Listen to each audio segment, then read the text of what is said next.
Hello. Hey, man. It's saying that it's broke. There we go. Hello, everybody, and welcome to Fun and Reviews.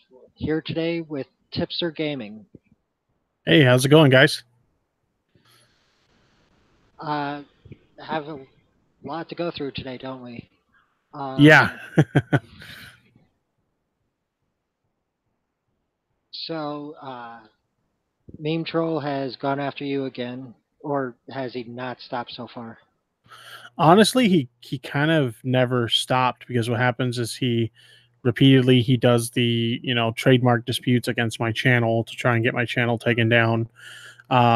He has recently tried to trick other people into thinking that I lied about everything so that they would join his little hate mob against me. Just basically anything he can do to try and either discredit me or silence me, that's what he does. And so he really never stopped basically his little attack on my channel. It's been rather interesting. Latest one, it seems he might have done something not only unethical but illegal, though. Oh yeah, definitely. Yeah, the whole threatening to go to the offices and stuff, that's definitely a very serious situation. Even now, after I've, released the copy of the email that someone from his Discord server sent me, may not seem as serious now based on that email, but it's still pretty bad to be, making threats to somebody like that and to just kind of, you know, I'm honestly surprised they didn't threaten to take him to court or at least call the police if they were legitimately worried about him. The fact that Screenwave Media handled it the way they did, it's kind of odd if you're really concerned about his threats or whatever. Well, with all the mass shootings going on lately, and at the last part of that email, from what I've seen, it sounds semi like a threat of violence at the very end.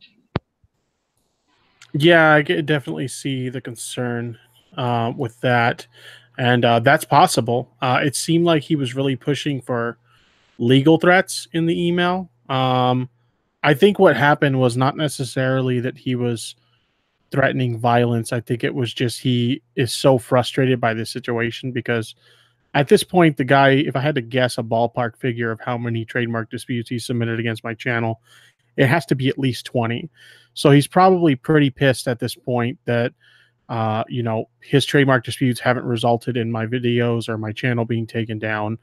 Nobody seems to be taking his legal threats seriously or anything like that. So I think this is why we get this profanity laden email sent to Screenwave with threats of lawyers and stuff like that, which, by the way, I don't believe the lawyer threats for a second. I mean, for Christ's sakes, we literally have screenshots of him in a private conversation with someone stating that he hopes another YouTuber doesn't try to sue him because he can't afford to pay a lawyer. So all of these threats that he's making are 100% baseless. Um, that's what makes this so stupid that they would take it so seriously. And if he's lying in the emails, I believe that would be considered uh, what's the word? Yeah, I'm not sure, and I'm not really like I'm not a lawyer. I'm not well versed on the law or whatever, so I don't know if he broke any laws or anything like that or said anything. It's not. Um, It's not so much a law. It's where you make up lies about someone to hurt their character. oh, libel Yeah, because it's in written form, so it would be libel. yeah. I believe with some of the lies he's been putting into some of the false flags, Hmm. it's considered libel.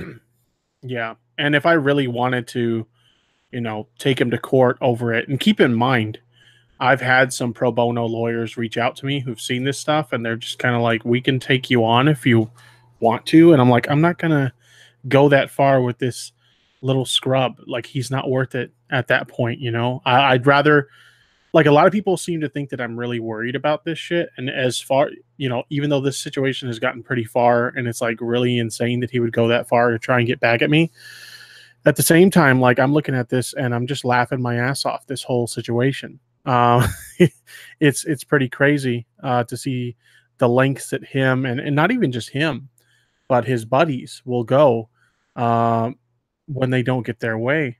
it's it's pretty insane. Yeah. Well, that much I know. What was it? That data god guy, Hmm. the one claiming to be a photographer. Yeah. He actually claims to have made videos about us, and they're just lazy trolling. Yeah, I've seen his videos. It's really lazy stuff. Even his blogs, he writes blog posts on the Twin Galaxies website, and same thing. It's really lazy stuff. But I don't pay much mind to that person. The funny thing about it is in this email, he redacts a couple of names, but based on like if you really look, you can still see part of the names. You know that Data God's one of them, based on that his real name. Um, and the funny thing about it is, like, even though I don't like Data God, I've had a few private conversations with him, and he's made it very clear, like, all this stuff that Memetroll's doing, he doesn't want any part in it. And quite frankly, he's pissed off that Memetroll keeps saying that he's a part of this situation. Like, for example, in that email, he says that himself, another individual, and Data God want to file a class action lawsuit against my network. And Data God's just like, I have no part in this. I literally don't want to be involved with this fucking kid anymore. So I don't know why he keeps saying that I'm involved with him. So I don't know. This kid just he can't tell the truth. He can't admit when he gets caught. And he's just like digging his hole deeper. Before you know it, he's going to be digging through the other side of the Earth's crust. It's like really ridiculous how deep of a hole he's digging for himself. And one of these days, he's going to mess with the wrong person, and they're going to take him to court.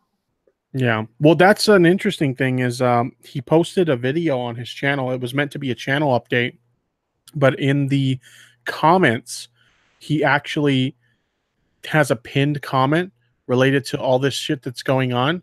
And he tries to talk about how like I never threatened anything serious against Screenwave. And admittedly, at first I didn't believe him, but now I'm looking at this email and I'm like, okay, he actually did tell the truth about that. So I'll give him the benefit of the doubt on that one. Um, But Keemstar responded to him in that comment, and he's like, dude, if you don't stop false flagging people, I will personally fund any lawsuit that goes against you. So Keemstar's already told him he's not fucking around. And I didn't see it myself, but apparently he went in Memetroll's Discord server and told him the same thing. You need to stop this shit, or I'm gonna, you know, pay for whoever needs to sue your ass. Keem's pissed. There's two things Keem doesn't like: uh, multi-channel networks that don't do their job to support the content creators, and false flaggers. And this story has both of those. I should send Keemstar the newest flag I just got today. Oh, he sent you another flag? Yep, I believe it's for the newest one where I have him fighting the police, or it See, might that's have a, been, or that's it what I might have think been. it's really messed up is that like, it's one thing like I'm a big channel. I can get the help I need one way or another. And like the funny thing is like I'll get into this in more detail in a bit, but he obviously did what he did, making that threat to try and remove the protection I have of my MCN so he can try to take me down without me having protection. But anyway, I have protection, right, on my channel. Smaller channel like you don't have the partner program, so you don't even have that, little bit of connection with YouTube where they might want to help you because you're actually making money for them. But no MCN's going to partner you at this size either. So you have no protection whatsoever. So the fact that he's going after you like that is it's insane. Especially since he's bigger than you. He's not a big channel, but he's bigger than you.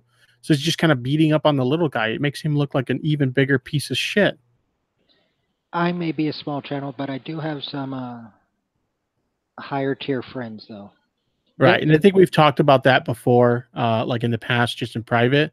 But just the optics of it is really bad to see a small channel and him kind of beating up on you. I He's mean, trying some people have to. argued that about me with him, though. So I guess I'm kind of a hypocrite for pointing that out. Although No, to be fair, mine is more defensive rather than like I'm not trying to attack him. It's just like he says dumb shit about me that's not true, and I'm debunking what he says about me. yeah, that alone means that you're not the hypocrite. It's you defending yourself over some false accusations. Right. But you know how the internet is, like people make up their minds and they have their own little opinions. So a lot of people see it as like, why don't you just ignore him? You're just a big channel beating up on a little channel. And it's like I can definitely understand their point of view. But if somebody's making claims that I go around doxing people and stalking people and stuff like that, because these are the kind of things he's accusing me of. He claims that I stalk him and that I dox him, which is completely not true. If I just stand there and not say anything while he continues to spew this nonsense, eventually somebody's going to hear it and be like, hey, you hear this shit about Tipster doxing and swatting or stalking people? And it's like, it's not true though. So I have to say something. And that's why I kind of got pissed off with Screenwave because they actually expected me not to defend myself. And it's like, no, that's not how this works. This guy lied about me, and I'm going to defend myself. And I think you've done a good job so far. Yeah, because every single thing he tries to present as evidence, first of all, a lot of times when he tries to present evidence, he ends up fucking himself because it just makes him look bad. And whatever point he's trying to prove with his evidence, it's like not it. I don't understand what he's trying to point out. There's literally been screenshots I've seen him post on social media to try and prove that I'm a bad dude, and I'm like looking at it and I'm like, there's literally nothing here. There's like a civil email conversation where like trying to think of an example. There was a conversation we had where he made some really bold threats to me in an email claiming like I sent you this cease and desist and you better do this by this time or I'm going to be filing harassment reports on your videos instead of trademark disputes, and basically just making all these demands and saying that if I didn't do this he was going to do this. And I kindly responded with my content does not qualify as trademark infringement. I will not be complying with your requests. And I was really like respectful about it. So he leaks this as proof that I'm a shitty person. And it's like, that doesn't prove anything, fam. I don't know what you're trying to say, but this literally doesn't prove anything. At one point on that first video I did where it was you versus him and Data God, Mm-hmm. he actually left a comment saying, "Oh, I got all these other videos shut down for my trademark infringement." And then he, let's see, did a list of channels, a list of videos, and said if I wasn't in the right, these would still be going. Yeah. Well, uh, I have something funny to tell you about that, but we'll talk about that off air later. All right. Yeah. Uh, let's take a minute to say hi to the chat and see if they have anything to say or any questions for us. Sure thing. So, guys, have any questions for Tipster or I?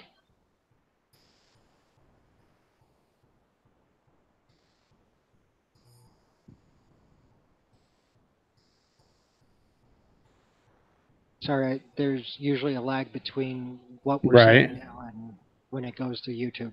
Yeah, no problem, man.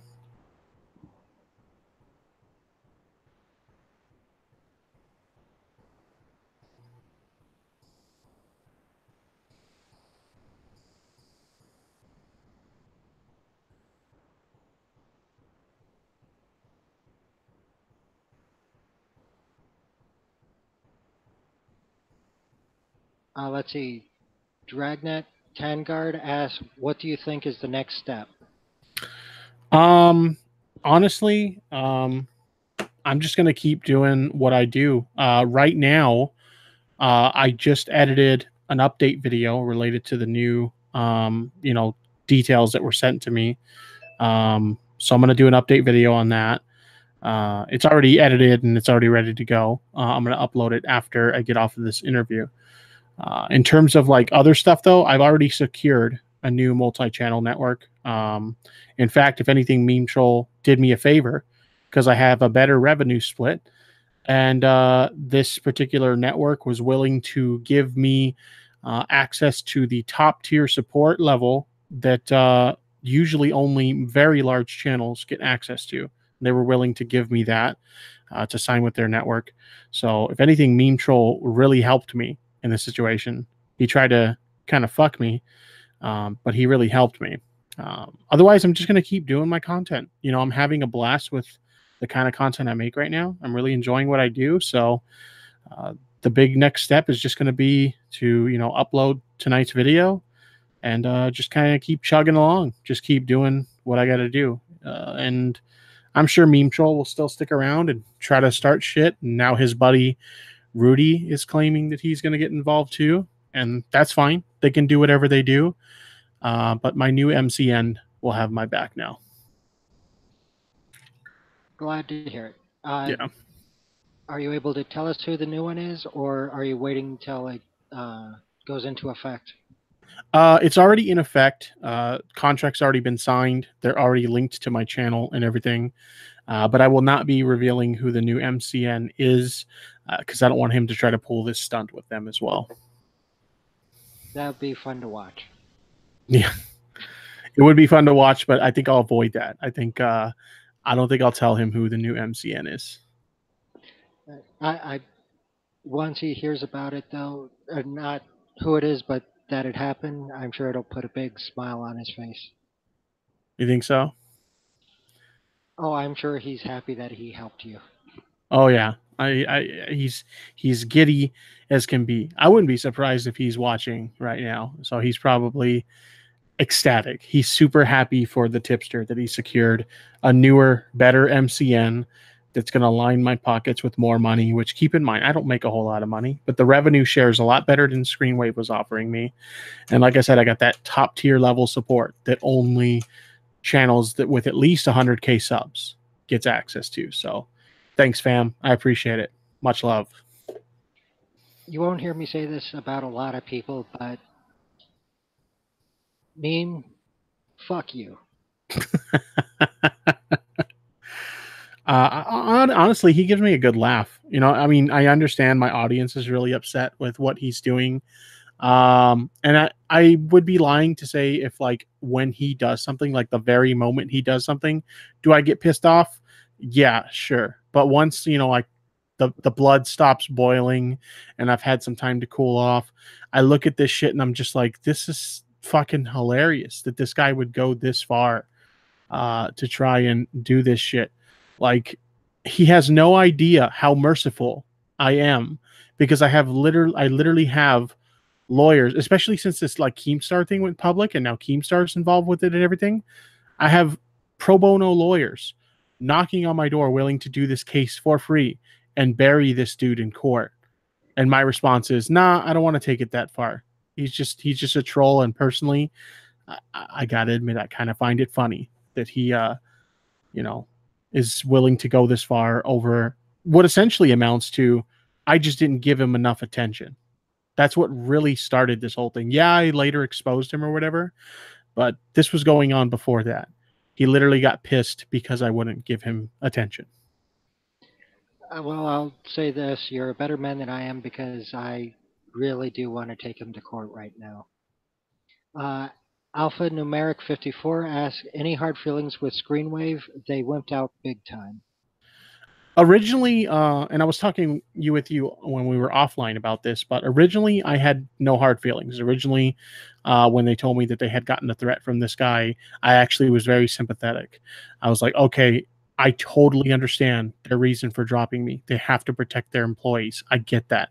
So originally, I was totally fine with it. I was pissed off that they didn't notify me beforehand, but I understood.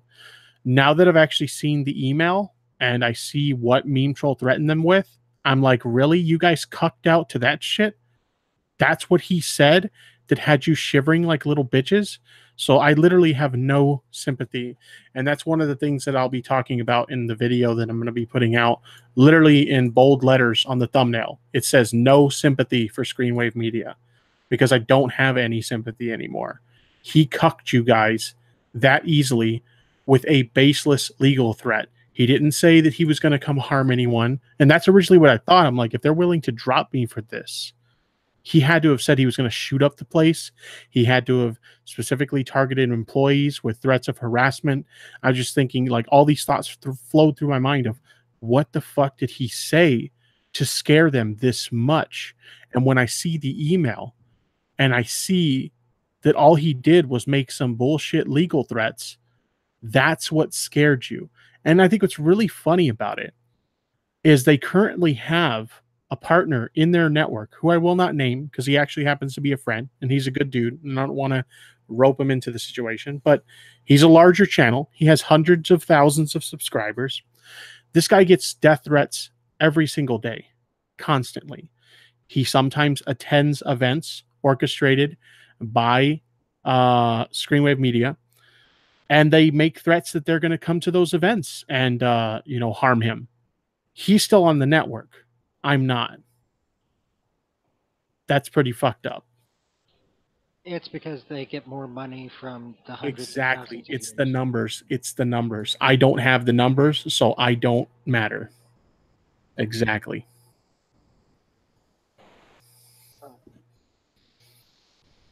So, but to answer the question, because I think I kind of rambled. No, I have no. I don't. I wouldn't go as far as to say I have hard feelings for Screenwave. Like I don't want to harm them or anything like that. That's not who I am. But in terms of like, do I sympathize for them anymore? Absolutely not. Like I said before we went on the air, it looks like they were just a bunch of bitches. I mean, yeah. I mean, I wouldn't say that before, and typically I don't like to resort to name calling like that. But literally, that's what happened. He made a bullshit threat, and they bowed to him. And if you look at the timestamps in the email, I know you saw the email on Twitter, but I don't know if you got a chance to check the timestamps. Literally, as soon as they saw this email, they cut me loose. There was no like brainstorming session like, holy shit, do you guys think this is legitimate? Should we take this seriously? Should we call the police? Should we, contact the company lawyer? I don't know if they have a company lawyer. Every company should have one, but should we contact a lawyer of some sort? Like, how should we handle this? It was like, no, he threatened us with this bullshit ass legal threat. So we're just going to cut the partner. That was shitty. So if you haven't, when you get a chance, look at the timestamps and look at how close between his email and their response to him, that like how quickly they dropped me after his email. It's pretty ridiculous. And even worse than that, we're talking within less than half an hour. This is the thing I said I would talk about later. I think that Memetroll intentionally orchestrated this as an attack against my channel. His whole MO was, I'm going to make this threat and just cross my fingers that they'll actually drop him. And when they told him that they dropped me, he submitted 3 additional trademark disputes against my channel. Now, you seem to be somewhat knowledgeable of YouTube. How many like if a dispute or like a copyright claim or something like that is escalated to a strike, how many strikes do you need to lose your channel? I believe it's 3. He submitted 3 trademark disputes the moment he knew that I no longer had the protection of my MCN. We're literally talking less than half an hour after they confirmed to him that I was dropped. 3 new trademark disputes. That was obviously a very blatant attack against my channel, trying to get my channel taken down. It's unquestionable. I'm before the stream started, I put you into a Twitter stream with Team YouTube. Did you see it? I saw some kind of conversation you were having with Team YouTube. Yeah. Um, Meme had been begging them to monetize his channel, saying that his history is crystal clear. There's no issues with him. So I was letting them know about his harassment of other people and added you in for his harassment. Oh, so he was having a conversation with them, and they said that his channel's good. Because Yep. I know he's been complaining for a He, good he, the better part of a month now that he can't monetize his channel because of a glitch, and he's been trying to get help from them.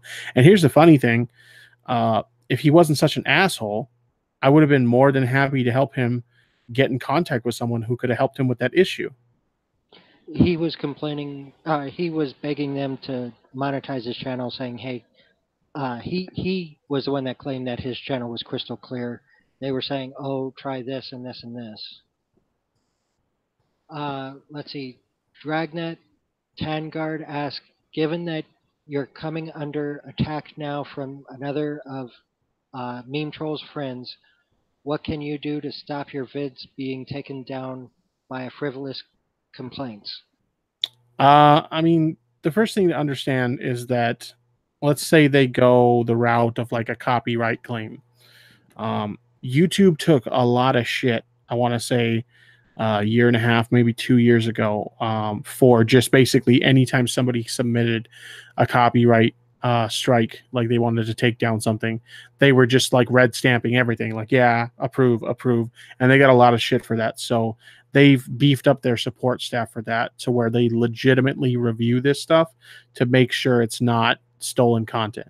Because if you've ever filled out a copyright like complaint, like a request to take down something, and I'll openly admit I don't have a problem with people like using my videos or whatever, but people who completely like rip my video and re-upload it with no alterations or anything, that I do take issue with, and I do defend my content in those cases. So I filled out one of these forms. I know how these forms work, and you have to provide, a link to, like, say you're claiming that, oh, they used my music. You have to provide the timestamp where the music plays. You have to provide a link that proves that you own the music, et cetera, et cetera. So they go through this whole review process. They actually verify this stuff. And if it doesn't check out, then it doesn't get approved. So nothing I'm using isn't like copyrighted material that I can't use, or it's not like stuff that's not under fair use. So I'm pretty confident that this stuff's going to get kicked back. Like, no, it's not valid. And even if it does, that's why I have an MCN. And that's where that top tier support from my new MCN is going to come in handy. I believe there's one channel out there where they're immune from copyright complaints simply because uh, people have tried to file false complaints on them constantly, and YouTube just got tired of it and just said, "All right, you know what? We're going to ignore any complaints against you." I believe it's I can't remember his name. He's a game journalist. Uh, Jim, Oh, Jim Sterling? yeah. Yeah, yeah, that guy. I haven't heard anything about that, but that would be really interesting if that were true. I heard about it when he was getting sued by What is it? some I forget the name of that company, but I know the what you're one. talking about. Digital Homicide. Yes, Yes, I heard, Digital Homicide. I heard that that was one of the main factors that got him that immunity kicked in. Well, that's good because oftentimes, like, he's really, that's his thing. He's really critical of games that are shitty. And because of that, like, a lot of these are like by indie developers. And I get it. You're an indie developer, you're small, you don't want anything that's going to hurt your reputation out there before you even get off the ground. But the thing is, if your game is shit, people are going to call your game shit, and you can't false flag somebody's video just because you didn't like their opinion. That's some bullshit. I don't think they were suing him because of that. I think they were. I thought they were suing him because he pointed out that they were asset flippers. Uh, I forget the exact reason for the lawsuit. I was merely referring to the takedown they issued on the video. They issued a copyright takedown, so they abused the copyright takedown system. In fact, that particular video was part of the reason YouTube took a lot of heat for just randomly verifying copyright complaints like that. Yeah, Yeah. I don't agree with Jim on a lot of stuff, but I enjoy his videos. He is very entertaining. Yeah, I've had a lot of people recommend his stuff to me, and I've watched it, and it's not really my cup of tea, but I could definitely see why people like his stuff. Or have you heard of Sid Alpha. That sounds really familiar. Oh, that's I do know that guy. Weren't we sending him? Actually, you know what? It might not have been you. It might have been somebody else, but somebody in my community was sending him my story when it was just strikes. He ended up Uh, not taking it on, but yeah, it was Addison 396, I believe. yeah, I think so. Who's actually here in the chat? Mm-hmm. What's up, buddy?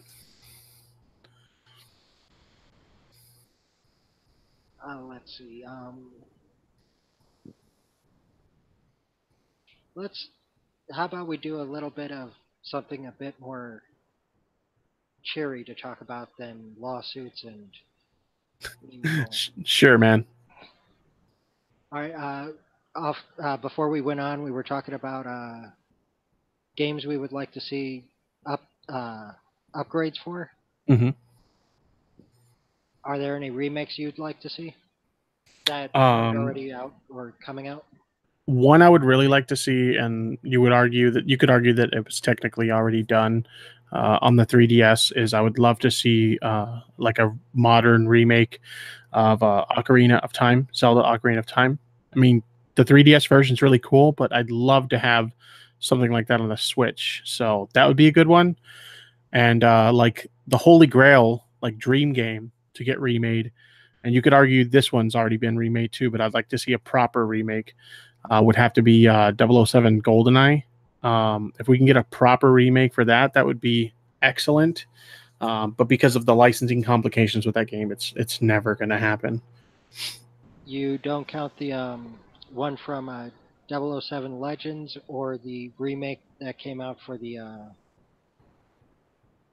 think the Wii. Yeah, they did the Wii one first, and then they did EA did like a what they would consider a proper remake. But no, I don't consider those because we're talking about like the levels are completely different. The play style of the game is just like basically all they did was they took the Call of Duty engine and slapped a 007 skin on it. It plays nothing like the original game. So for me, that's not satisfactory. There used to be a first-person shooter on the Sega Genesis called Zero Tolerance. I've Have heard of you ever that one. I haven't fun? seen it, but I've heard of it. It's a fun game. Start off on a space station, kill a bunch of aliens, and come down to Earth and clear out a office building that's filled with aliens. I'm I've gonna look heard. up I'm gonna look up gameplay for it right now because I'm kind of curious now. Because I've always heard of it, but I've never actually seen it. Oh, it's kind of like in terms of gameplay style and like the art style, it's kind of like Wolfenstein, but like futuristic. Yeah, That's I cool. would. I wouldn't mind seeing a remake of that, That would be cool. or oh, let's see, Spike Martinez, SOCOM remastered. Yeah, that would be pretty cool, especially if they implemented like the voice control like the original game had. That was like I never understood why more games didn't do that because they implemented it so well for SOCOM, and so naturally, a lot of people thought, "Oh, so they're definitely going to do this in more games because it's a really cool feature." And they didn't really go anywhere with it. Like no other games really did that. So it's kind of a bummer that they didn't. The industry didn't take more advantage of that functionality. I believe one of the Aliens game or one of the Predator games did where if you made noise over your headset while you were near an alien, they would actually hear you.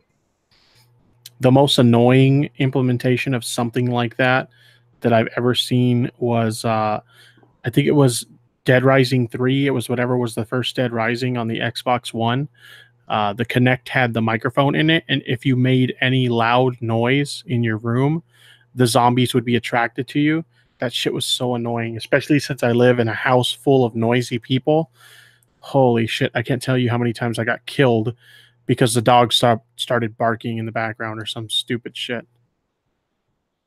What was it? um, Grand Theft Auto 5 actually put in some voice recognition, like for Grand Theft Auto Online. If you sing in the shower, if you sing over your microphone while your character's in the shower, you get an experience boost. Oh, nice.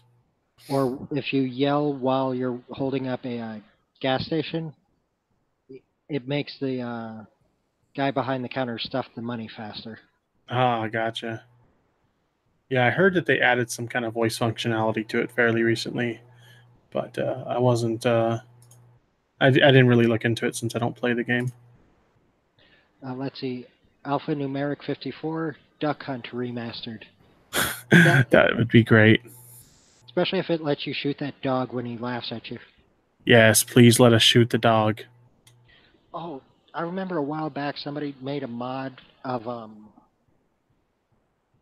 I believe it was on E-Bombs World where instead of shooting the ducks, you were supposed to let the ducks fly away and then have the dog come out and start giggling, and you were supposed to shoot at the dog.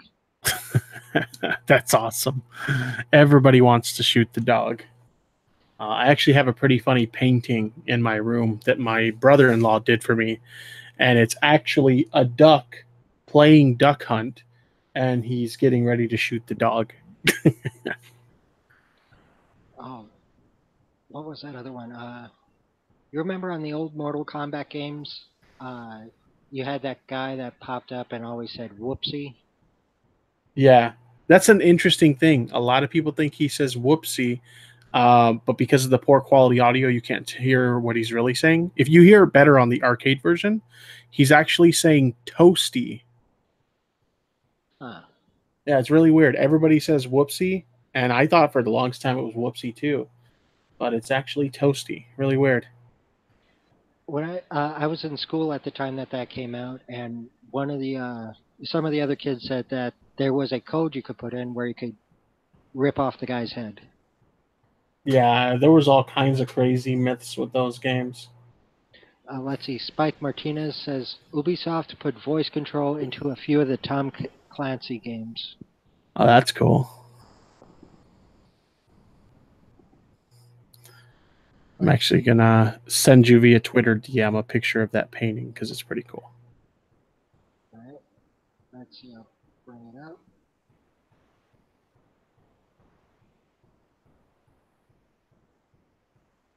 All right, I'm sending it right now. Oh, looks like Monday or Suit Yourself uh, got in about the Team YouTube Twitter. Oh, really? Yeah. Um. Let's see. He's just talking about the mundane Matt false flagging people. Oh, okay.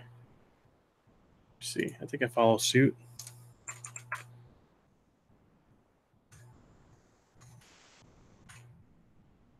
And someone named T Clips got in on it also. What's his Twitter? Uh, Suit? It's yourself suit. Oh, yourself suit. Okay. All right. I think I I just got that picture. It is really good. right. Yeah, my brother-in-law he paints stuff, and The he duck did that looks for me. tiff. Okay, there we go. It took me a while to. I could have swore I was following him. I'm starting to wonder if Uh, you know how YouTube has like a unsub glitch or whatever. I'm starting to wonder if Twitter has the same thing. Because like when this Keemstar stuff was going on, he was reaching out to me for this story or whatever. I realized like I'm not following Keemstar. Like what the hell? I could have sworn I was. And now suit yourself. uh, Suit Yourself has lost his Twitter account, I believe, once or twice. So maybe when it came back, he lost a few followers. Yeah, maybe. Didn't think about that, but yeah, maybe you're right. But yeah, Twitter has been caught shadow banning people. Doesn't surprise me. Right. Where did he try to find that tweet?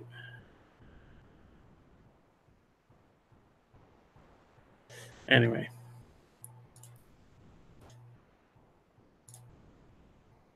Yeah, I'll check it out later.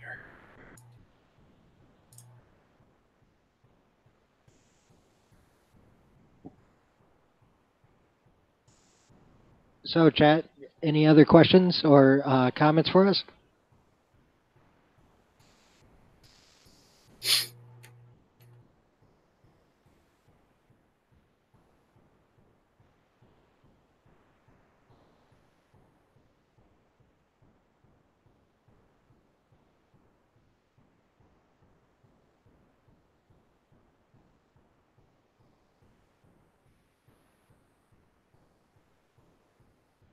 I think it says you're muted. Does it? Yeah. Oh, I'm sorry. It was it was something else. My Okay. mistake. So you can hear me okay? Yeah. Okay, just Uh, making sure. Spark Martinez asked, "What's for breakfast?" What's for breakfast? Considering it's midnight for me right now, a little past midnight. I don't know. I'm not even thinking about breakfast. Truth be told, on the weekends I usually sleep through breakfast and wake up around noon. So I don't think there will be any breakfast. Let's see. You said you played Xenosaga before, right? I played a little bit of it, not a whole lot. It's been a long time, so I barely remember it. I think you and me were referring to like how the cutscenes were really great, so I vaguely remember those, but yeah, I don't remember a whole lot about it.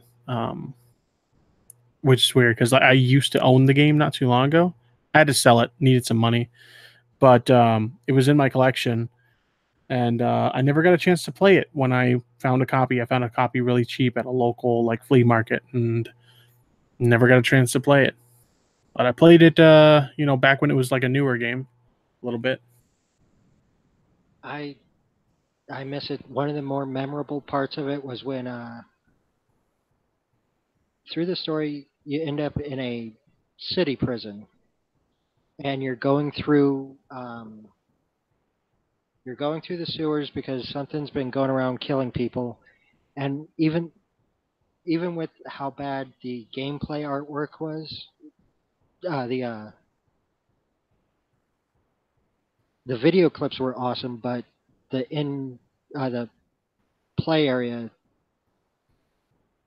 I think they're called chibi, where the heads and the arms are much bigger than they should be compared to the body. Mhm. Yeah, like a chibi art style. Yeah, Yeah, you run into this monster that's been killing people, and the way that they had set it up, even with how the art was in the game part, scared the hell out of me. gotcha. That's pretty funny. Yeah, I look at some of the games that used to scare me when I was younger too, and how like they're not even remotely scary anymore. But back then they were absolutely terrifying. Like I remember for example, like the first Resident Evil, the first time I saw it, it was so scary to me. Like I watched a friend play it, but I was too scared to play it myself. Now it's like it doesn't matter. I think the only game I can remember from back then that used to scare me then and still scares me now is the first Silent Hill. Like that game is still legitimately scary. I remember the game that scared my nephew. He's only 3 years younger than me. Uh, I was getting ready for school, and um, I was all ready, so I decided to sit down and play a little bit of Nintendo before I left. And I turned it on, and in it was Friday the 13th, the game. So it starts up, and when it first starts up, there's a picture. It's a picture of Jason's mask, and then all of a sudden, a knife goes through the top of it with a loud swing sound. Mm-hmm. And the moment the swing sound goes off, he dunks his head in a cereal bowl. Wow. That's weird. Let's see. There's some more questions from the chat. Okay. RJ Brandsma 68. What games are you looking forward to in the coming months? For me, I'm looking forward to Forza Horizon 4. Okay. And then for me, I'm a little bit picky with games nowadays. I know there's like a lot of games that some people are super excited about that are coming out soon. For me, the only thing I'm like really excited about is Doom Eternal. I'm really excited to play that, and then obviously in January the Resident Evil 2 remake. And don't forget, they don't like to be called demons. They're morally challenged. Right. Alphanumeric 54 asks, favorite and worst video game systems. Let's see. My favorite system would have to be the original PlayStation. I used to think it was the Super Nintendo, which is a great system. Don't get me wrong, but after I started collecting more seriously for the original PlayStation, I started to realize like some of my most memorable gaming moments in my history as a gamer came from the original PlayStation. So definitely that system. If I had to pick a worse system, that's kind of hmm, that's a tough one. Probably. Let me look at my collection behind me. Maybe that'll help. I have a system in my collection called the Mattel Hyperscan. That thing is trash. Look it up sometime. I think I seen that one time on Angry Video Game Nerd. I think he might have covered it. Yeah. It's just some stupid console that it plays CD based games, but then it has like these like cards that you can scan on the top of it to like import weapons into the game or Yes, you did. special abilities and stuff. And the thing is so stupid. The only reason I have one is because an uncle of mine, he's like, "Hey, I know you collect video games, and I found this thing." Uh, he used to dumpster dive, so he's like, "I found this in a dumpster, and it still works." So he gave it to me, and that's the only reason why I have it. Otherwise, I wouldn't own that shit. I remember seeing the video about that. I believe it was one of his Christmas episodes, and yes, it looks horrible. I mean, the games seem to have good graphics, but it was just horrible. Yeah, visually the games look okay. In terms of actual gameplay, nah, man. Let's see. RJ Bansma 68 says, "By the way, Tipster sent me." Yeah, Which is I a went ahead and plugged this in my Discord and stuff, so thank you for that, by the way. I see a lot of familiar people in chat, or Uh, I should say what was that? a few familiar people in chat. Spike Martinez asks, favorite horror movies. Um, I love old school slasher movies, so we're talking like the old school, like Halloween's, the old school like the Jason movies. My personal favorite would have to be Texas Chainsaw Massacre. Those are the kind of things I'm really into. Really crazy fucking people just slashing people up. Oh, did you hear about Halloween 2 coming out? I did. I did. I'm pretty excited. So am I. I'm taking a lady friend to see it, and it should be fun. Ooh, a lady friend. Nice. Enjoy Uh, yourself. Thank you. We got one of the last drive-ins right up the road from me. So Oh, nice. We have one of the last SoCal drive-ins not too far from us too, and me and the wife we go occasionally. We've been meaning to go for a while, so might have to line that up with the missus so we can go again because it's fun. Drive-ins are fun. I wish they would make a comeback. so do I. Especially if they start bringing in the those old speakers that you hang in your window instead of having you play your radio because that basically eats your battery. Yes, that would be great if they bring those back. Probably never going to happen, but that would be really cool. Let's see. Uh, RJ Bansma 68 asks thoughts on Mattel Aquarius. I saw that question in the chat and I had to look it up because I'm like, that sounds familiar, but I couldn't remember what it was. And that's one of those like hybrid, like retro console slash computers back when they were trying to do like cheap home computers. Those are really cool, being that I like to collect like classic computers, I'd love to have one of those in my collection. But I've never actually played one or used one or anything like that. But I'm familiar with them. Have you? What do you think of the Zelda games?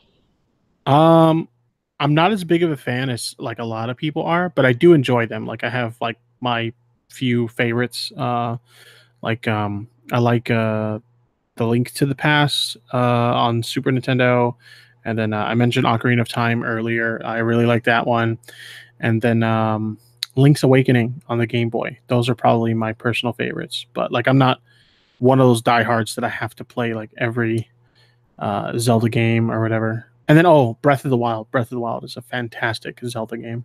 I still want to try that one. Oh, you have Um, to. It's so good. I need to stream that sometime because back when I used to stream on YouTube, I streamed it quite a bit. But I don't think I've streamed it at all on Twitch. I need to change that because that game's really good. Nintendo will hit you hard for that one, though. Twitch doesn't do that kind of stuff. They don't do the whole copyright stuff. Like they don't let Nintendo pull that shit on their platform. I guess Twitch does have some things better than YouTube. Then, Oh yeah, there's a uh, reason. There's a reason I'm there for sure. have you tried the non-Zelda Zelda games? Non-Zelda Zelda games. They were so bad that anyone that's a fan of Zelda does not count them as Zelda games. You talking about those ones on the CDI? Yes, I've never actually played them, but yeah, they look pretty terrible. I got a game store right up the road. They're selling them for over $100 each. Yeah, they're actually really rare. They're really rare and highly collectible.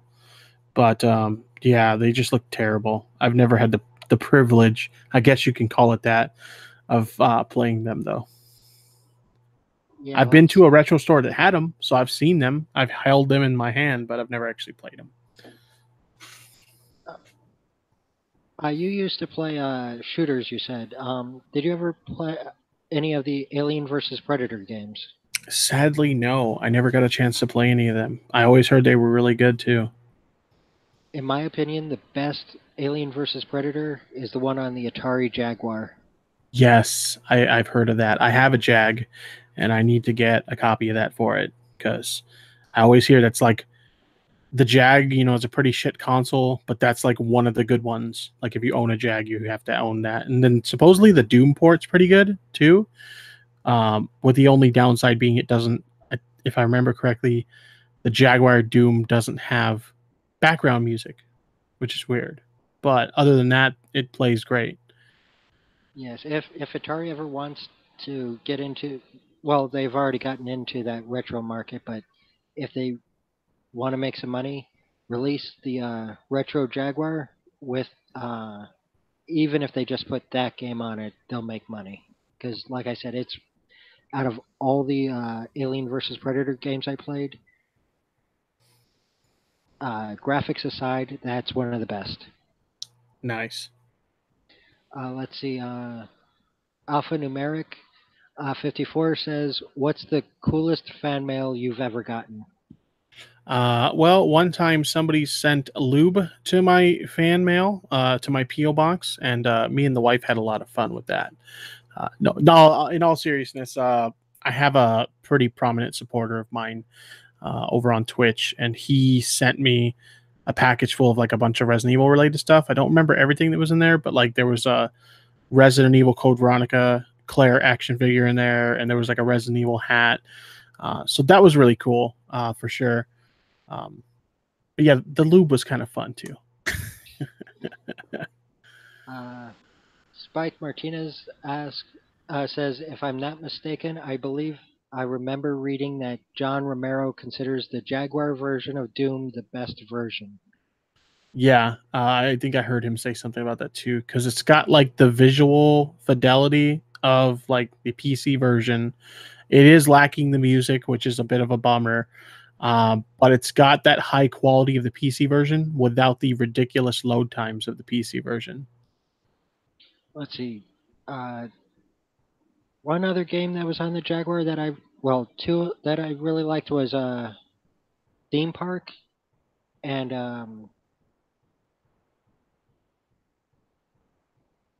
I want to say Corporate Wars, but I know that's not. the correct word. Mm. Basically, different companies have taken over the world, and you're sort of it's a top-down thing. You go to different cities trying to capture people or kill different targets, and you buy upgrades for your body or for your team's body. Like you can buy augmented legs, an augmented brain to make them think faster or be able to hack cars or things like that with their mind. And they on the Xbox 360 they actually had a remake where they turned it from top down where you're controlling multiple people to a first person shooter. Wow, that's pretty cool. Let's see. RJ Bansma 68 thoughts on Sega firing at games from working with them on the Genesis Mini. I think it's actually a pretty good move. At games, I know a lot of people bitch about the at games consoles. Other than the ones they did where they were like standard def. When they did the HD one, I really liked it. I thought it was really good. It got a lot of shit for some people who are like a little bit elitist, but personally, like it was the perfect HD Genesis for me.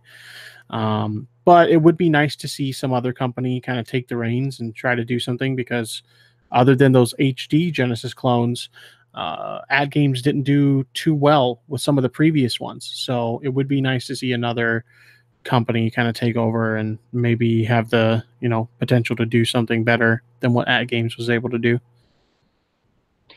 Thank you, Spike Martinez. He remembered the name of the game I was trying to think of. It's Syndicate. Ah, okay.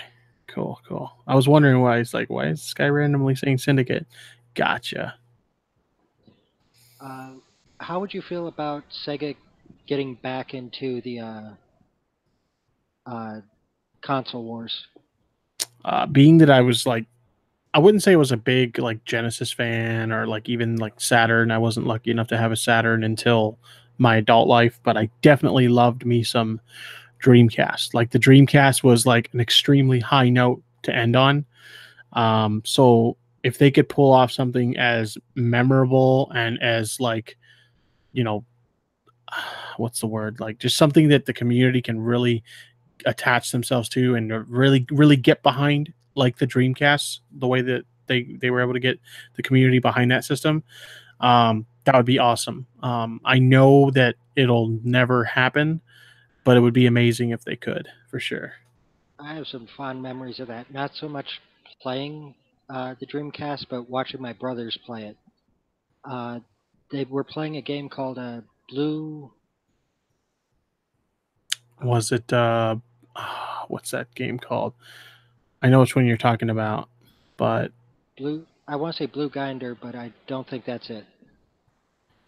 this is gonna annoy me because I know this. I know what game you're talking about.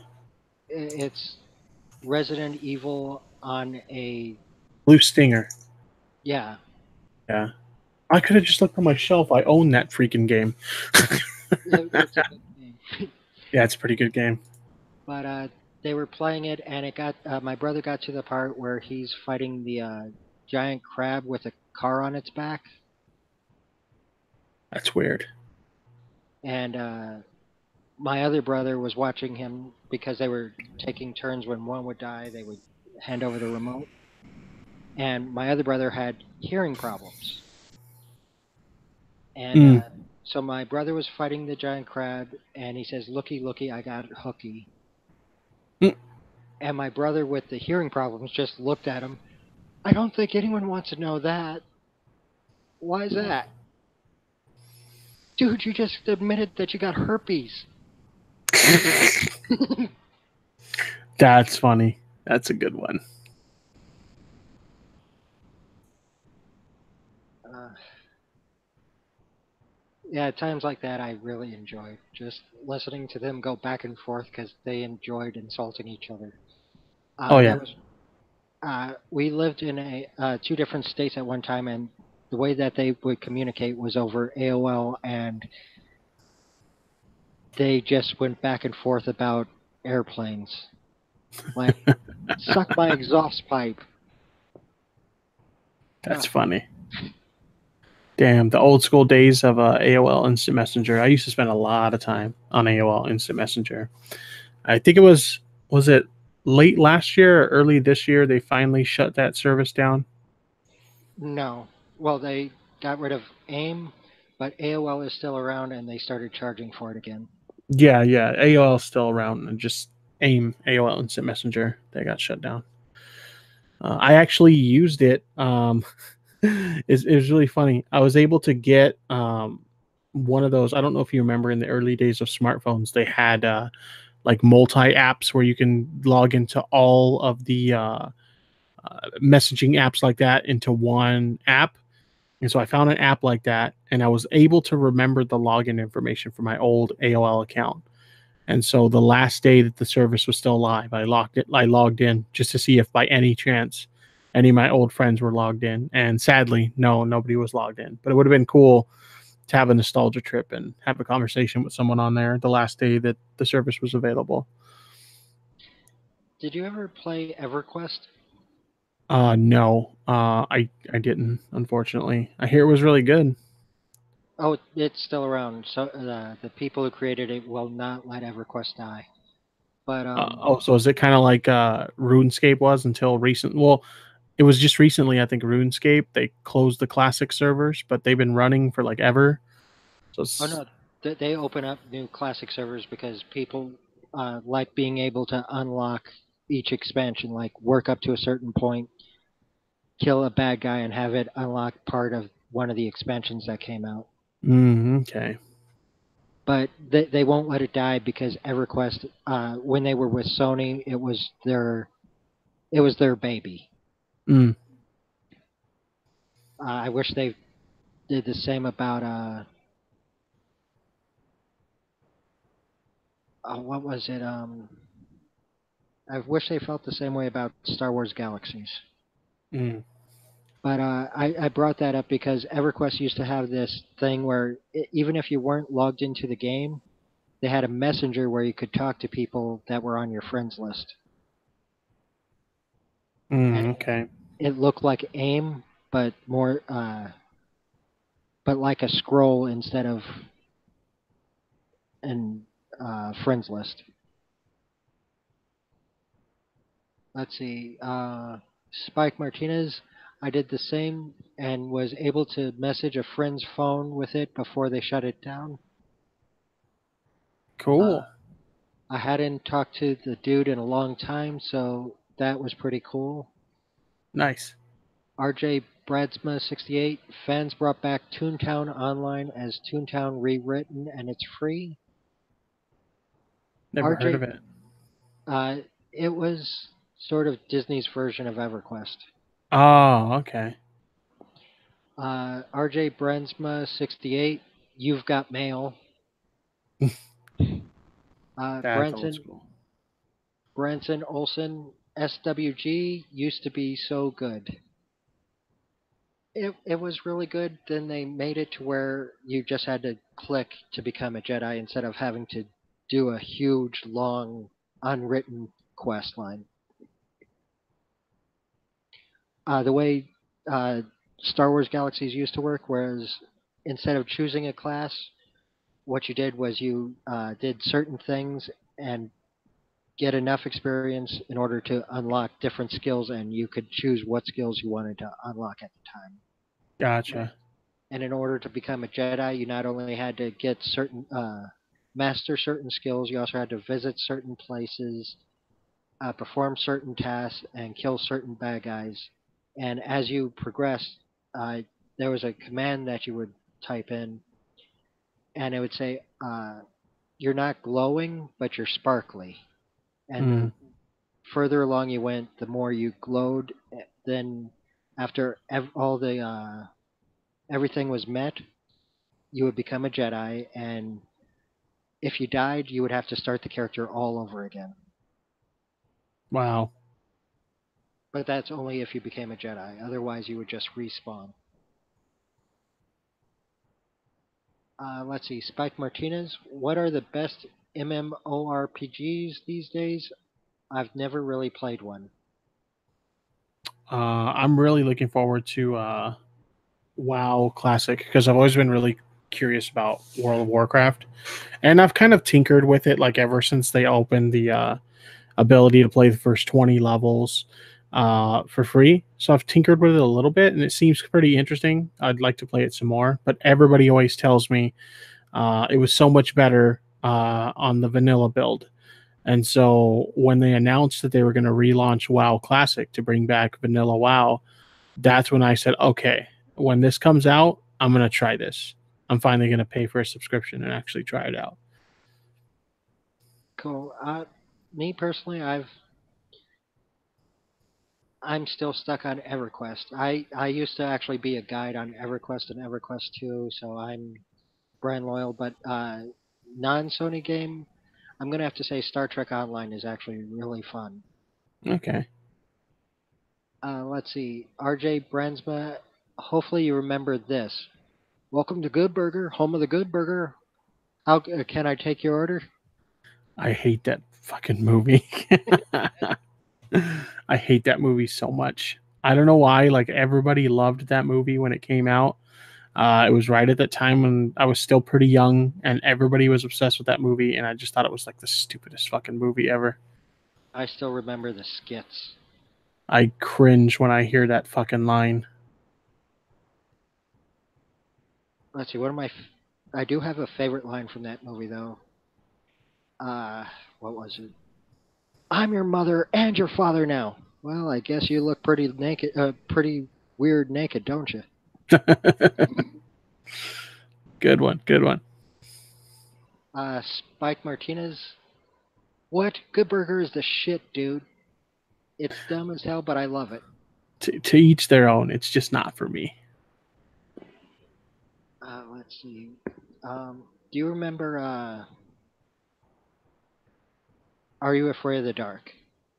I do remember that. I remember it very vaguely, but I do remember like I used to watch it a lot when I was a kid.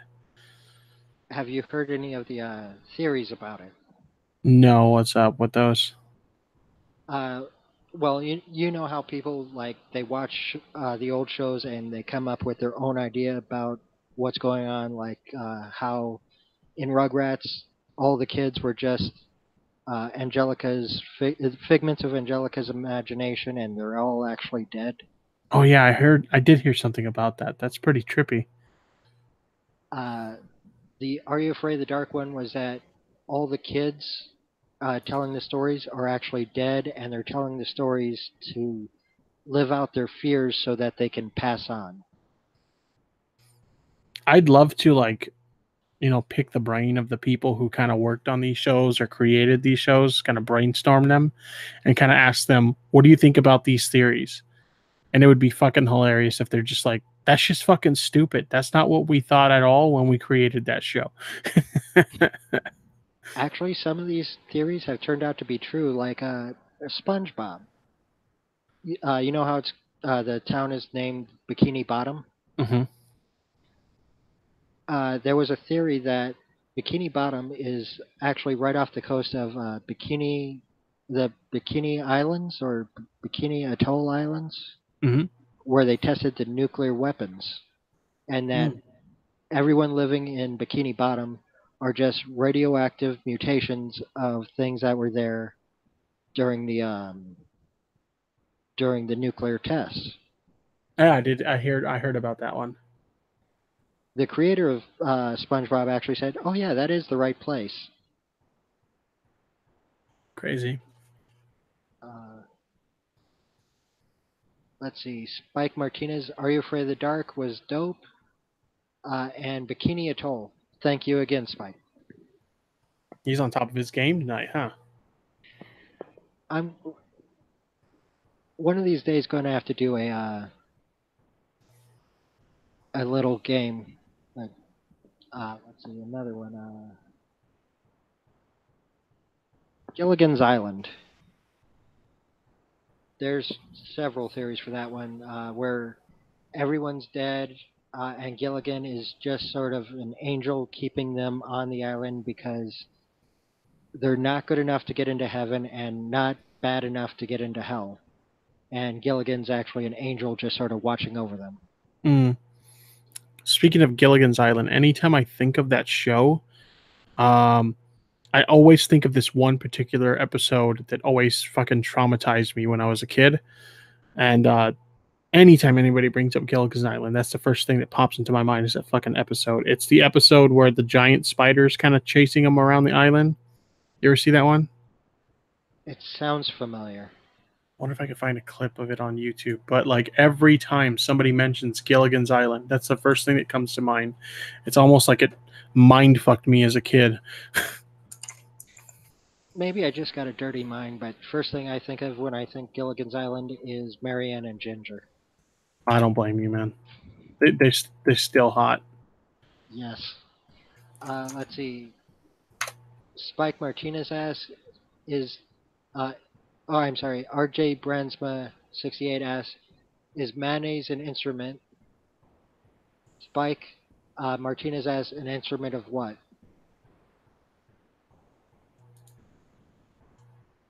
Sorry, it cut out there for a second. What did you say? RJ Bansma 68 asks, is mayonnaise an instrument? Is mayonnaise an instrument? I suppose it could be. I suppose if you kind of like finger the jar, you can make some musical slogging sounds. I guess.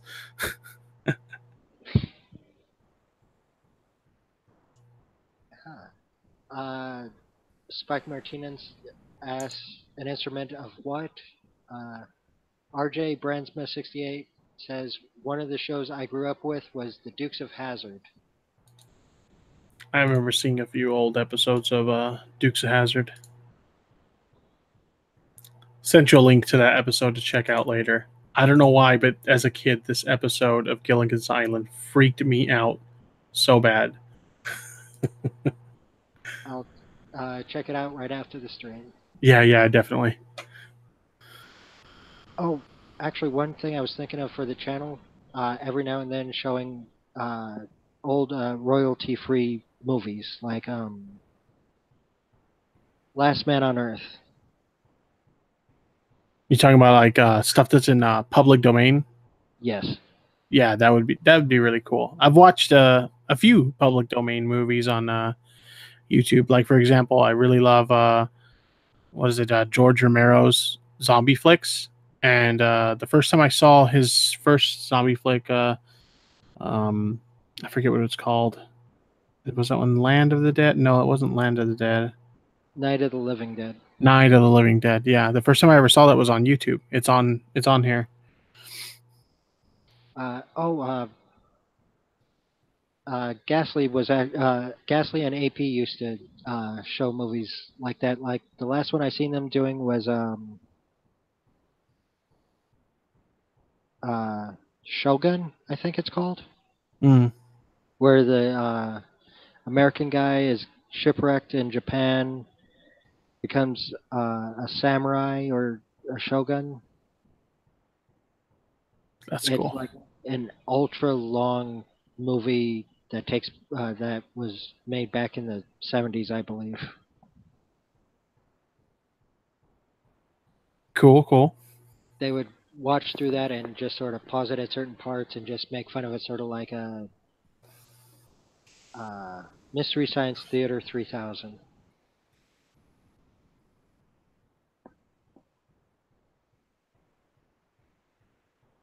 Let's see.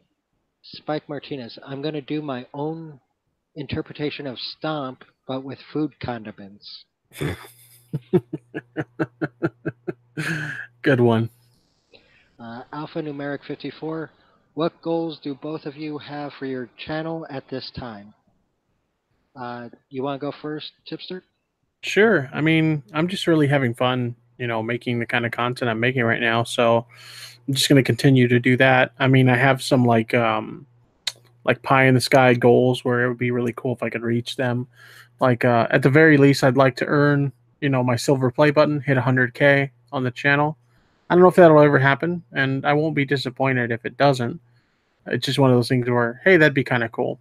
And I would definitely like to go full time, but it's another one of those things where it's just kind of, if it never happens, I'm just having fun doing what I'm doing. Yeah, one of my favorite channels just quit. They wanted to go full time, but they just couldn't do it. It was why can't I remember his name? Uh, he did a lot of videos where it was showing mods for Skyrim and Fallout 4. Okay. He was a really funny guy, but he just couldn't do it because he couldn't get keep the money coming in at a steady pace. Yeah, it's hard, and it can be discouraging sometimes. Um, there's definitely been times when I've kind of got burnt out.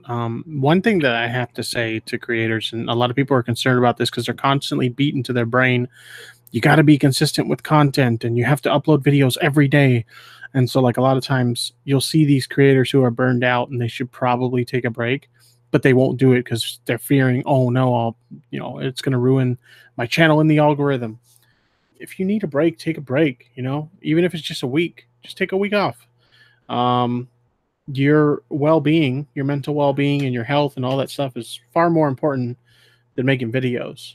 Don't worry about it. I've taken plenty of breaks on my channel whenever I need them, and I come back and everything just resumes as normal. So that's one thing. Literally, another person just asked me. They're like, "Hey, I don't want my channel to get hurt in the algorithm, but I'm a little burned out. What would your advice be?" It's like, take a fucking break. That's what my advice is. Personally, my goals are like yours to reach 100,000 subscribers at least, get the play button, and I want to do what Mundane Matt should have done and send my play button to Tonga. yeah, have it turn into a belt, and then I'll fight him for it. I thought about just for the fun of it, sending it to him, like getting an Etsy artist commission to do a YouTube play button belt. I thought about doing that, not telling him I was going to do it, just so I can send it. Um, but the few artists that I did reach out to, their commission's a little high for that. It would still be nice to have on a like a kitchen table, so when people come over, what's that? Yeah, yeah, they were basically like Etsy artists that do like 3D printed stuff. So they were going to 3D print the logo and then like attach it to like a wrestling style belt. But my main goal right now, since that 100,000 is a long ways off, is get to 1,000 subscribers. And the first thing I'm going to do once I reach that is do a live stream fundraiser for Make a Wish Foundation. That's awesome. Yeah, that first, by my experience anyway, that first 1,000 is the hardest to hit, and then after that, it's a pretty steady growth. Um, I'm really hoping it's that way because I've been at this. I've been around 150 for a while, and actually, it was your push that actually got me up here, and a few others. So nice. I'm glad I could help. thank you. I still owe a few people a big thank you for the pushes. Nice. Uh, oh, speaking of which, once I do get to 1,000, I'm inviting a bunch of people for that live stream I was talking about. Care to join in? If I'm available, yeah, I'll hop in for sure. I don't want to 100% tell you that be able to make it, but yeah, if I can make it, you can count me in. Cool. Let's see. What channels have you gotten into as of late, content-wise? For me, I've gotten into AVGN in the last few months. That's a question from RJ Brandsma, 68.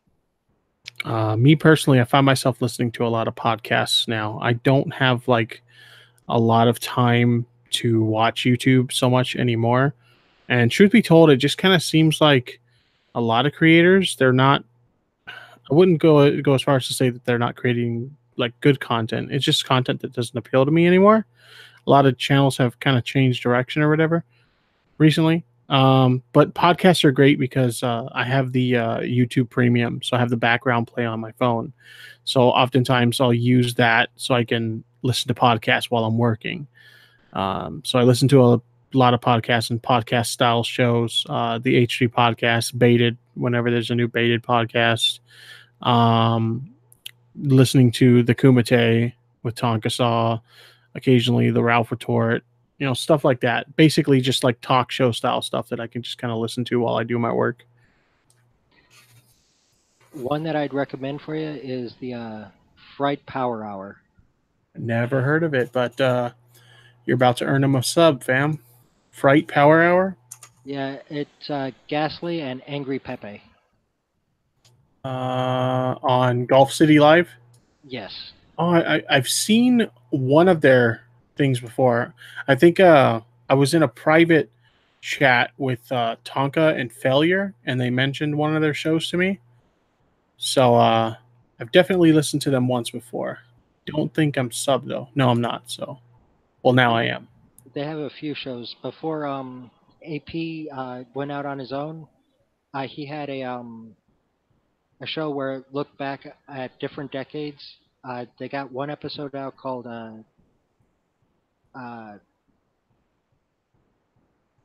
80s Retrospective, I believe. Mm. And it's just talking about the different big things that went on in the 80s, like clothing and music and movies and stuff like that, and sort of made fun of it and rated it by each one. Hey, Suit showed up. How's it going, buddy? Welcome aboard, Suit.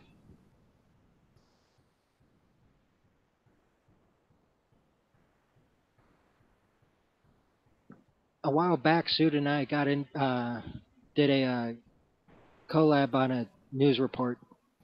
Oh, really? What do you got? What were you guys talking about? The news report, the video was called mother, or no, a suit, a hat, a mother, a baby, and it was about ISIS captured a town in Iraq, and they captured a woman and her newborn, separated them, and kept her locked in the basement where they used her as basically a sex slave. Jesus, that's fucking terrible. It gets worse. Oh, They were starving her for days. Finally, they brought down what looked like rice and hamburger, and she just scarfed it down before they had a chance to take it away, and they were just laughing at her.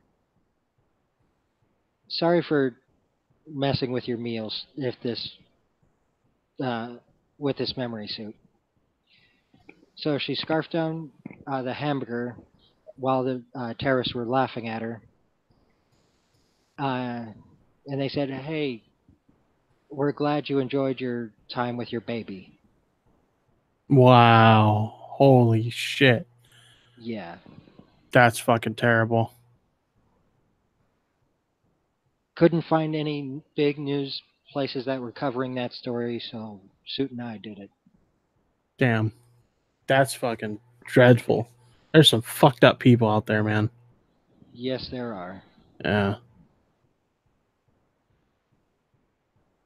I hated doing that because I prefer happy things or entertaining things, and that just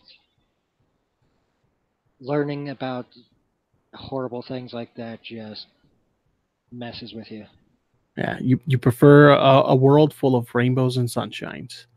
Oh no, no, no! I enjoy chaos. It's just No, no, I'm just messing that's with you.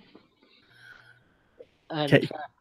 fact, remember I told you how I had these what if videos up. Yeah, I think so. Yeah. I got a sort of comedic one was what it was a what if news if Dragon Ball was real, Huh. and the entire time it's a reporter crying saying he doesn't know what's going on because he's died 4 or 5 times, and all of a sudden he's wished back into being. That's weird. And God damn. The other one for the news for the reporter sitting there was Grand Theft Auto Online sitting behind a desk talking about that timeline where Spike Martinez says Snopes rates that ISIS story as probably false. Interesting. I I hope it's false because that's really fucking terrible. That's not to say that there aren't other shitty things that ISIS terrorists are doing, but that's pretty high up there. So I hope that there's some chance that is false. I'd like to hope so. Yeah. Um, oh, in that timeline, North Korea had attacked a civilian island and killed a bunch of civilians on there. So uh, instead of China stepping in to stop America from just wiping out the North Korean leadership, Right. this was back during the Korean War, not the armistice. Uh, so instead of China being able to step in, they made a deal with Russia where Russia would store their nuclear missiles in North Korea to not exactly protect them, but keep other people from wanting to invade so they don't get nuked. Mm, So they install silos in North Korea, then say, all right, you got these, don't push the buttons, and backed out. wow. Uh, so North Korea waited for everyone to leave and said, you know what, we got these new toys, let's test them out. And tell me, if you were a superpower and you loan somebody some loan somebody some weapons, are you going to give them your top of the line stuff or bottom of the barrel? Right. So North Korea pressed the button, launched the missile, and accidentally nuked themselves because some of the doors didn't open or some of the missiles didn't have enough gas in them. And so it started off with the reporter sitting behind the desk saying, "Oh, we're finally going to send cameras in, thanks to this uh, joint enterprise with China." And for the part where it takes place inside North Korea, I used the glowing sea on Fallout 4. Mm, that's funny. Those what if stories I sort of enjoy doing just because it makes you think of how one little change can change the timeline. Exactly.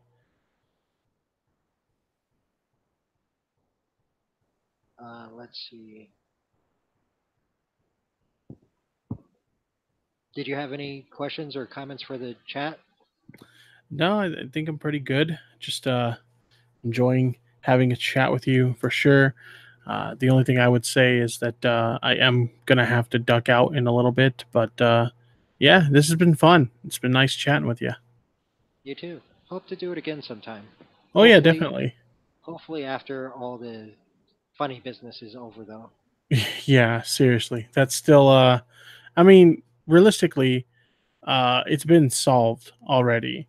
It's just a matter of, getting the story out there. That's the big thing I'm trying to do right now. And that's the only reason I really went with Keem is because I don't want anybody to sign to Screenwave who expects like a good level of support. I mean, they literally bailed on me over the most ridiculous threat made against them. So that's the main reason I want this story to get out there, and that's I'm pretty happy Keem's picking it up because of that. Like, because I can do my videos and they'll get a little bit of traction, but unless somebody big signal boosts them, like they're not really going to go anywhere. So shout out to Keem for that. Keem seems to be pretty awesome compared to what I thought he was like before. Yeah, I was the same way. I was on the Keem hate bandwagon for sure, and basically like I got to know him a little bit. Like I told you off stream, I got to know him a little bit through he was interested in the Billy Mitchell story when I was covering it, so he kind of asked me a little bit about it, and he needed advice on. He wanted to buy a multi arcade machine, and he asked me for advice on where to get a good one. And we got to know each other a little bit through those small conversations. And I started to realize like this guy's not as bad a guy as people think he is. So yeah, he's good people. He's made some mistakes in the past, but I mean, who fucking hasn't? You know? Hmm. Yeah. Who is Billy Mitchell? Billy Mitchell, he's really well known for being like one of the world record holders on classic games. More specifically, he was really well known for Donkey Kong Arcade and Pac Man. Those were the big games he was really well known for. But yeah, that's his deal. Was he the one where they found out that he was putting in cheat codes into Pac-Man? It wasn't cheat codes in Pac Man. What it was is they found out that some of the submission tapes that he submitted to get his scores approved were played on unofficial Donkey Kong hardware. So they had to remove the scores. Need to be careful with that. Yeah. Spike Martinez asks, "What are your favorite cheeses?"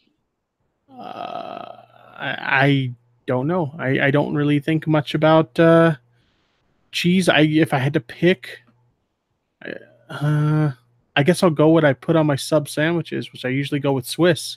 Swiss is pretty good. I'm more of a cheddar person. Cheddar. Oh yeah, cheddar's definitely good. Or It's like I know most people don't consider them cheese, but easy cheese, easy cheese. What's easy cheese? the canned cheeses where you spray it Oh onto a bread. yeah, yeah, gotcha. Yeah, that's right. That's not really like real cheese. No, but it's still good. It's still pretty good.